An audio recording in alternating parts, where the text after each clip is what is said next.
Good morning, Baskin Palmer Eye Institute. We're here at the Miami Lighthouse for the blind and the visually impaired. We're orientation and mobility and specialists. And today we're going to show you how to properly guide somebody who's totally blind or visually impaired. And we're also going to demonstrate how to assist someone when entering and exiting a car. Human guide may include guiding someone from point A to point B. So guiding someone to their seat, guiding someone through a door, guiding someone through a narrow hallway space. That's it. I hope you enjoyed the video. Now we're going to demonstrate how you would guide someone who's blind or visually impaired. The first thing that you want to do is to introduce yourself and ask whether they need any assistance or not. You do not want to assume that they need any help because they might be okay, they might know their way around. So in that case, you would just leave them alone if they say they don't need any assistance. So the first thing, as I mentioned, is introduce yourself. So, hi, my name is Sam Lee. How are you? Good, and yourself? Good, thank you. Would you like any assistance? Yes, please. Okay. The next thing that you would do is to make contact with their hand. So with my hand, I'm going to tap the back of his hand. And then he would proceed by following my arm up to my elbow. And he would then hold on like if he was holding on to a soda can, just like that. You then want to make sure that the person is directly behind you. So my shoulder is going to be aligned with his shoulder. The reason for that is that in case you forget to tell the person that there's a step, the person is going to feel your movement of your arm, whether you're going up or if you're going down. So you want to always make sure that the person is directly behind you. Again, one shoulder, my shoulder is aligned to his shoulder, and we're keeping about a step or half a step of a distance between where I'm at and where he's at. Why that's crucial. If you have someone that's larger than you, taller than you, you want to give them time to have a proper stop. If they're very close to you and you have to abruptly stop, if you're in the hospital type of scene, there's a lot of things going on and you have to stop abruptly, the last thing you want to do is someone taller than you to step on your feet and bump right into you. Had that happen to me before, it is not fun. Don't recommend it. So half a step or a foot away is ample enough.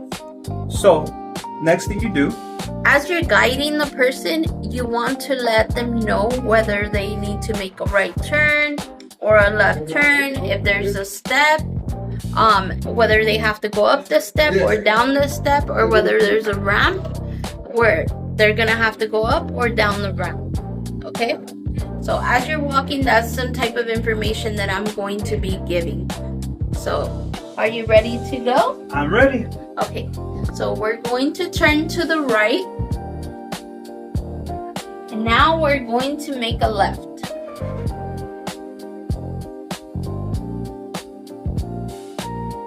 Now in the event, let's just say the hallway is getting really narrow and people are coming back and forth. What you want to do as the guide, you're going to go ahead and put your hand behind your back and you're going to put it at a 90-degree angle. What the guide, this is the guide's job, the traveler is going to go ahead and get directly behind the person, as so. Now from going from one shoulder, both shoulders will now be aligned. And the person is going to grab the hand as so. So the person guiding will notify the person via physical prompt, hand behind the back, and they will verbally provide a prompt as well. Provide an example. We're going to go through a narrow space, so come directly behind me.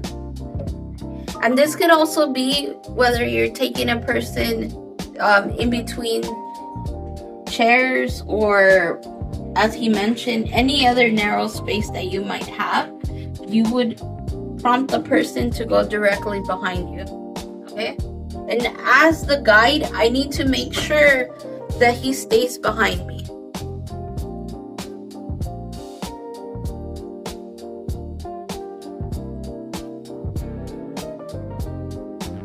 So you've walked for a while. Eventually, you're going to get to a door that you're going to need to go through. So how do you handle going through a door? Well, there's responsibilities of the guide and the traveler. What the guide's going to do is notify the person that they're in front of a door. So we're in front of the door, they notified us, and next thing they're going to do is physical prompt again, putting their hand behind their back, making sure I'm directly behind their shoulders, square it off. Then the guide is going to inform the traveler how the door is, meaning does the door open towards, or does it open away? Does it open to the left, or does it open to the right? Why this is important, the traveler's responsibility is to hold open the door and to close the door. Okay, so as we proceed forward, go ahead and demonstrate. Okay, so we're gonna go through the door. Again, he needs to be directly behind me. So both of his shoulders need to be behind me, basically. Okay, so I'm going to open the door and I'm gonna tell my patient here that the door is going to open to the left and it's gonna open towards us. So that means the traveler needs to have their left hand available to hold open the door and be able to find the handle to close it. Okay? I'm going to open the door.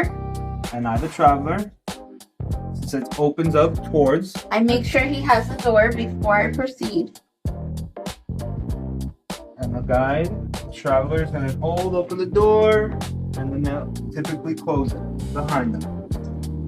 And then once you go through the door, you can proceed as normal. One shoulder behind the other and continue walking to where your destination is located. And in this case, there's a ramp that goes down. So I want to make sure that I let the patient know that we're going to be going down a ramp. So we're going to be going down a ramp.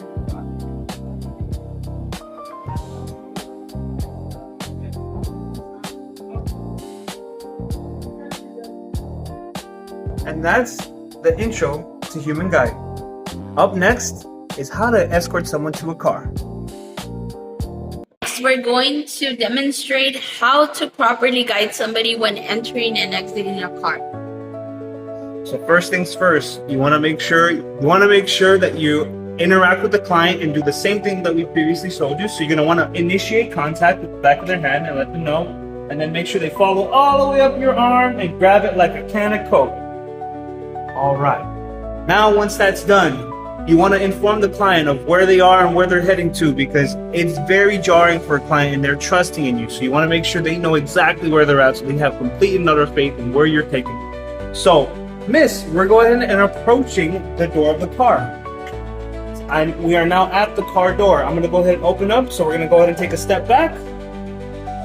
Amazing. So now as we approach, I'm going to go ahead and tell Miss, I'm going to go ahead and put your hand on the car seat. The reason why you want to go ahead and put their hand on the car seat is so that they have an idea of where the seat is. So they're not fumbling and guessing and having to navigate through the space. The next thing you're going to do is place their other hand that's grabbing your arm on the roof of the car.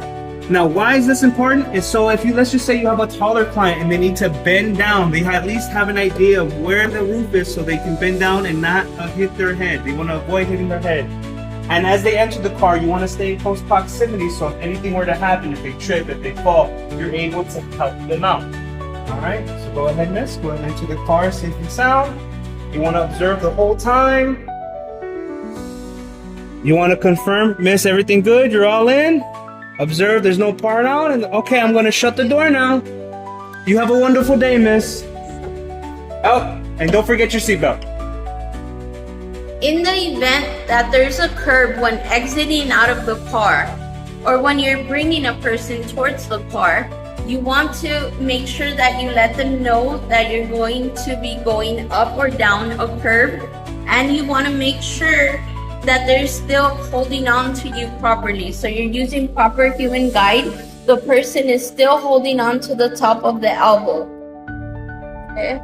Next, we're gonna position the person or the patient in front of the step. Then, as the guide, you need to again explain to them that they're gonna go up a curb or whether they're gonna go down a curb. In this instance, we're gonna go up a curb. So you're gonna tell them, okay, we're in front of the curb.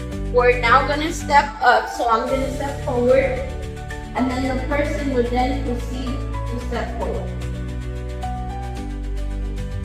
Now we're going to be going over how to step down the curb, right? So let's just say we'll swap here.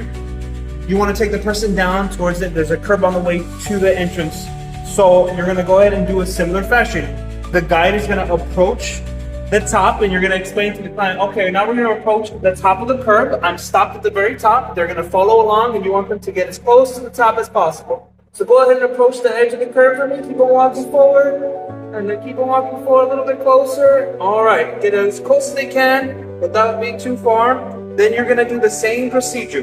The person guiding steps down, and the person being guided will follow through. So I'm gonna step down.